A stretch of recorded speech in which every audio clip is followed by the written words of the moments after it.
నమస్తే.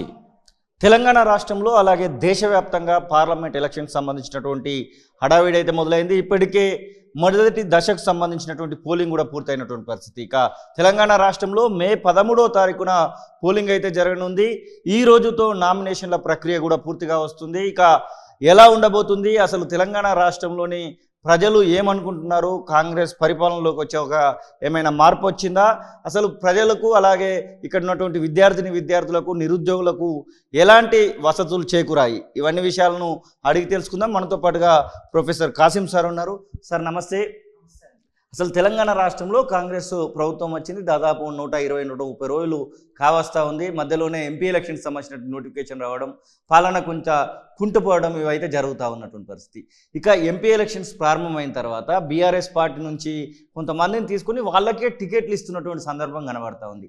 అసలు ఇది ప్రజాస్వామ్యంలో వేరే పార్టీలో గెలిచినటువంటి వాళ్ళని తీసుకొని టికెట్లు ఇవ్వాల్సినటువంటి సందర్భం ఉందంటారా? నిజానికి భారతదేశంలో పార్లమెంటరీ ప్రజాస్వామ్యము రోజు రోజుకి ప్రశ్నార్థకంగా మారిపోతుంది. అసలుకి ఇక్కడ ప్రజాస్వామ్యం ఉందా, భారతదేశం ప్రజాస్వామ్య దేశం కాదు అని అనేవాళ్ళు కూడా ఈ దేశంలో ఉన్నారు. ముఖ్యంగా వర్గ పోరాటం చేసే నక్సలైట్ భావజాలం కలిగినటువంటి మావోయిస్టులు చాలా స్పష్టంగా ఏమంటారంటే భారతదేశం ఇది బూటకు ప్రజాస్వామ్యం అంటున్నారు. కనుక మేము నూతన ప్రజాస్వామ్యం కోసం విప్లవం చేస్తున్నాం అనేది మావోయిస్టుల ఆర్గ్యుమెంట్. అది ఒక అభిప్రాయం. రెండో వైపు భారతదేశంలో ప్రజాస్వామ్యం ప్రపంచంలో అతిపెద్ద ప్రజాస్వామ్య దేశం. ప్రజాస్వామ్యములో ఏ దేశంలో ప్రజాస్వామ్యం వికసించినట్లుగా భారతదేశంలో ప్రజాస్వామ్యం వికసిస్తుంది అని చెప్పేది రెండో వాదన. ప్రతి రాజకీయ పార్టీ వాదన చెప్తుంది. ప్రజాస్వామ్యం అంటే చట్టబద్ధంగా ప్రజల చేత ఎన్నుకోబడి నిర్మాణమయ్యే ప్రభుత్వం ప్రజాస్వామ్యం. అంటే ప్రజలు ఓట్లేస్తారు, రాజకీయ నాయకులు ఎన్నుకోబడతారు, తిరిగి ప్రజల కోసం పరిపాలన చేస్తారు. ఆ పరిపాలన చేయడం కోసం ఒక ప్రభుత్వాన్ని ఏర్పాటు చేస్తారు. దీన్ని ప్రజాస్వామ్యం, of the people, by the people, for the people అంటాం ఇంగ్లీష్లో దీన్ని. మరి భారతదేశంలో ముఖ్యంగా ఇప్పుడు తెలంగాణ సినారియోలో చూస్తే ఈ రాజకీయ నాయకులకి ప్రజాస్వామ్యం మీద నమ్మకం ఉందా అని అంటే మనకి చాలా సహజంగా ఈ సందేహము మనకు వస్తుంది, మేధావులకు వస్తుంది. మరి వాళ్ళు ఎందుకు ఇట్లా ప్రవర్తిస్తున్నారని చూసినప్పుడు నిజంగా ఒకసారి ఒక ప్రజాప్రతినిధిగా ఎన్నుకోబడిన వ్యక్తి, స్త్రీ ఆర్ పురుషులు ఎవరైనా సరే ఎన్నుకోబడిన వాళ్ళు ఆ ప్రజలకు నిబద్ధులై ఉండాలి. మన భారతదేశ రాజ్యాంగం ప్రకారమైన, చట్టం ప్రకారమైన నీకు ఓట్లేసి ఎన్నుకున్నటువంటి ప్రజలు నీవు నిబద్ధుడవై ఉండటము, నిబద్ధురాలువై ఉండటం అనేది ప్రజాస్వామ్యం. ఆ లెక్కలో చూసినప్పుడు నిన్ను ప్రతిపక్షంలో ఉండవని లేదా నేను అధికార పక్షంలో ఉండవని 1,00,000 మందో, 1,50,000 మందో, 2,00,000 మందో ఓట్లేసి నిన్ను గెలిపించారు. గెలిపించిన తర్వాత అధికార పక్షం అయితే అధికార పక్షంలో ఉంటావు, ప్రతిపక్షం అయితే నీకు ఇంకా ప్రజల వైపు నిలబడి పోరాటం చేసే అవకాశాన్ని ప్రజలు నీకు కల్పించారు. నిన్నటి వరకు అధికార పక్షంలో ఉన్నవాడు ఇవాళ ప్రతిపక్షంలో ఉండొచ్చు. అదే ప్రజాస్వామ్యం, పార్లమెంటరీ ప్రజాస్వామ్యం యొక్క గొప్పతనం. ఆ పద్ధతిని విస్మరించిన రాజకీయ నాయకులు ఇవాళ అధికారం ఎక్కడుంటే అక్కడికి జంప్ చేయటం అనేది మామూలుగా ఈ జంపింగ్ సందర్భం వచ్చినప్పుడు కప్పలను ఉదాహరణగా తీసుకుంటారు. కానీ నన్ను కప్పలను అవమానించడం కూడా నాకు మంచిగా అనిపించట్లేదు. అంటే ఈ రాజకీయ నాయకుల్ని కప్పలతో పోలిస్తే కప్పలకు అవమానం అనిపిస్తుంది నాకు. అందుకోసము ఈ రాజకీయ నాయకులు అధికారం ఎక్కడుంటే అక్కడికి జంప్ చేయటం అనే ఈ సంస్కృతిని వీళ్ళ జీవితంలో భాగం చేసుకున్నారు. అంటే పవర్ మంగర్స్ వీళ్ళు. 2 గన్మెన్లు, ఒక కారు, బుగ్గ కారు, ఇవి లేకపోతే మంది మార్బలం, డబ్బు లేకపోతే బతకలేని ఒక స్థితిలోకి భారతదేశంలో రాజకీయ నాయకులు నెట్టబడ్డారు. తెలంగాణలో కూడా అదే పరిస్థితి ఉన్నది. అయితే తెలంగాణలో ఈ పరిస్థితి చాలా తీవ్రంగా ఎప్పుడు మారిందంటే 1996 తర్వాత ఈ పరిస్థితి తీవ్రమైంది. దీనికి కారణం మనం కొద్దిగా చరిత్రలోకి, ఎందుకంటే ఈ జనరేషన్కు చరిత్ర కూడా తెలియాల్సిన అవసరం ఉంది. మీలాంటి ఛానల్స్ ద్వారా అసలు ఏం జరుగుతుందో ఈ యువతరానికి అర్థమైతే కనీసం తర్వాత ఆలోచించడానికన్నా అవకాశం, కొన్ని ఆలోచనలు మనం ప్రోధి చేయాలి, ప్రేరేపించాలి. 90ల కన్నా ముందు మనం చూస్తే ఒక పార్టీలో గెలిచిన వాడు ఇంకో పార్టీలోకి వెళ్ళిపోవటం అనేది ఉండేది కాదు అంత ఎక్కువగా, చాలా రేరు. 1952లో ఎలక్షన్లు జరిగితే అక్కడ నుంచి ఏర్పడిన ప్రతి ప్రభుత్వంలో కూడా, ప్రతిపక్షంలో కూడా నిర్మాణాత్మకంగా ఉండి ప్రభుత్వాలను ఇరుకునబెట్టి ప్రజల వైపు పోరాటం చేసి అనేక చట్టాలను తీసుకొచ్చిన ప్రతిపక్ష నాయకుల చరిత్ర కూడా మనకుంది. అట్లే అధికార పక్షంలో ఉన్న వాళ్ళు ఎవరిని పడితే మనకి తీసుకోవటం అనేది, తమ పార్టీలోకి తీసుకోవటం అనేది, నిన్నటి వరకు ఒక సిద్ధాంతం మాట్లాడి ఇవాళ వచ్చి ఇంకో సిద్ధాంతం మాట్లాడడానికి వాడికి నోరెట్లు వస్తుంది అనే ప్రశ్న ఉండేది. ఎప్పుడైతే ప్రపంచీకరణ మొదలైందో అమ్మకాలు కొనుగోలు మొదలైంది. ఎవరిని? ఎమ్మెల్యేలను, ఎంపీలని. ఈ అమ్మకాలు కొనుగోలు అనేది ప్రపంచీకరణ నేర్పింది, గ్లోబలైజేషన్. వస్తువుని అమ్మొచ్చు, వస్తువుని కొనొచ్చు. గ్లోబల్ మార్కెట్ ఇది ప్రపంచ మార్కెట్లో ఏ వస్తువుని ఎవడైనా అమ్మొచ్చు, ఏ వస్తువుని ఎవడైనా కొనుక్కోవచ్చు. రాజకీయ నాయకుడు కూడా ఒక వస్తువుగా మారిపోయాడు. అందుకోసమే ఈ రాజకీయ నాయకులు వస్తువులుగా మారిపోయి 96లో ఎన్టీ రామారావును కూల్చేసి చంద్రబాబు నాయుడు ముఖ్యమంత్రి అయ్యాడు. వైస్రాయ్ ఓటలు దీనికి వేదికగా మారింది.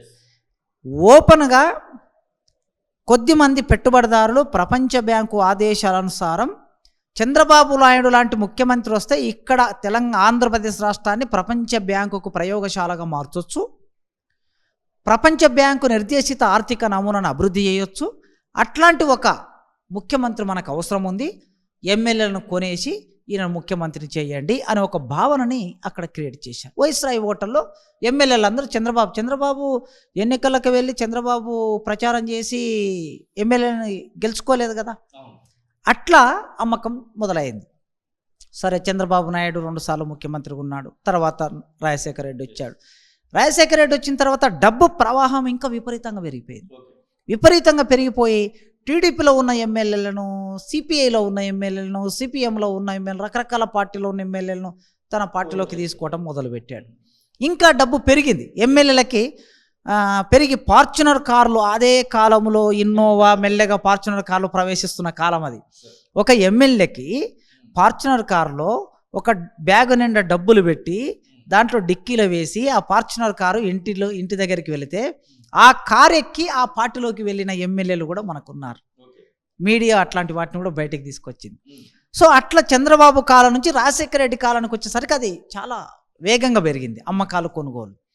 అది రాజకీయ పార్టీలకి సిద్ధాంతాలు లేవు, రాజకీయ నాయకులకి సిద్ధాంతాలు లేవు అనేది బహిరంగంగా అర్థమైంది.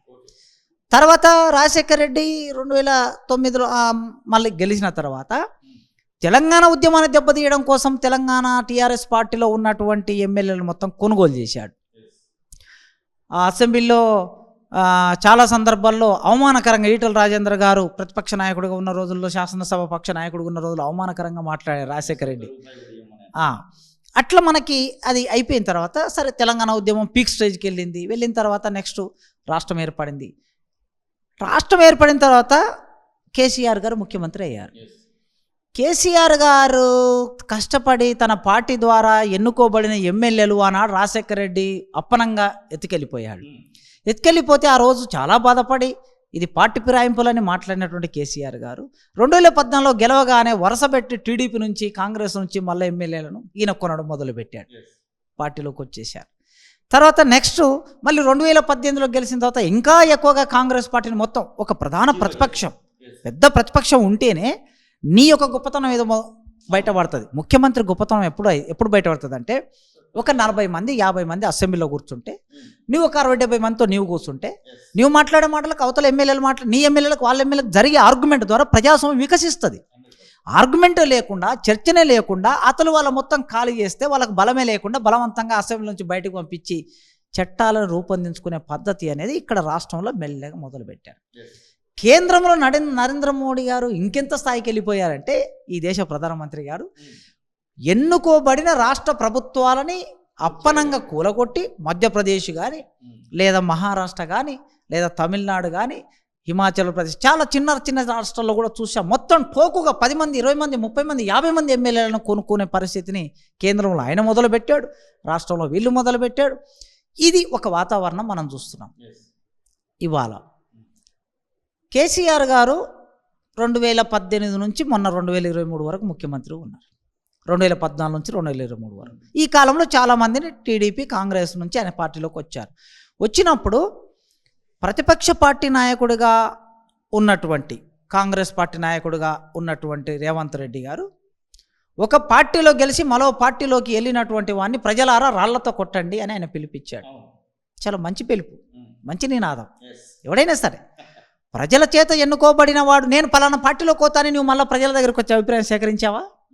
నిన్ను పలానా పార్టీ జెండా మీద గెలిపించారు, నువ్వు వెళ్ళిపోయావు ప్రజలకు చెప్పకుండా. కనుక ప్రజలు ఇప్పుడు ఏం చేయాలి? రేవంత్ రెడ్డి గారు చెప్పినప్పుడు రాళ్లతో కొట్టాలి. ప్రజాప్రతినిధి ఎవడైనా సరే ప్రజలకు చెప్పకుండా పార్టీ ఫిరాయించినటువంటి వాడిని బైకాట్ చేయాలి, సోషల్ బైకాట్ చేయాలి. అట్లా పిలిపించిన రేవంత్ రెడ్డి గారు అధికారంలోకి వచ్చారు. 2023 డిసెంబర్లో అధికారంలోకి వచ్చారు. మళ్ళీ ఇప్పుడు ఏం జరుగుతుంది రాష్ట్రంలో అంటే మనం ఇట్లా చూస్తే ఏ రాజకీయ నాయకుడికి తమ పార్టీ సిద్ధాంతాల పట్ల నమ్మకం లేదు, ఆ పార్టీ సిద్ధాంతాల పట్ల కమిట్మెంటు లేదు, లేదా ప్రజల మీద ప్రేమ లేదు, ప్రజల మీద గౌరవం లేదు. కేవలం నీ కుర్చీ కాపాడుకోవాలి, నీ ప్రభుత్వం కాపాడుకోవాలి, ప్రభుత్వం నడవాలి, డబ్బులు సంపాదించుకోవాలి. మరి రాజకీయ నాయకులు కూడా ఇట్లా ఎందుకు జంపు చేస్తున్నారు? డబ్బులు సంపాదించుకోవడం కోసం మాత్రమే ఎమ్మెల్యేలు ఎంపీలు జంపు చేస్తున్నారు. ఇవాళ ఏ పార్టీలో ఎవడు ఉంటాడో తెల్లారేసరికి ఇంకోటి ఏ పార్టీలోకి పోతాడో తెలియని ఒక పరిస్థితిని కల్పిస్తే అసలుకి ప్రజాస్వామ్య పార్లమెంటరీ ప్రజాస్వామ్యానికి ఏమన్నా అర్థం ఉందా? పార్లమెంటు ఒక బూటకం, ప్రజాస్వామ్యం ఒక బూటకం, ఎన్నికలు ఒక బూటకం అని నక్సలైట్లు మాట్లాడిన మాటనే నిజమనే ఒకానొక స్థితిని ఈ సమాజంలోకి వీళ్ళు తీసుకొచ్చారు.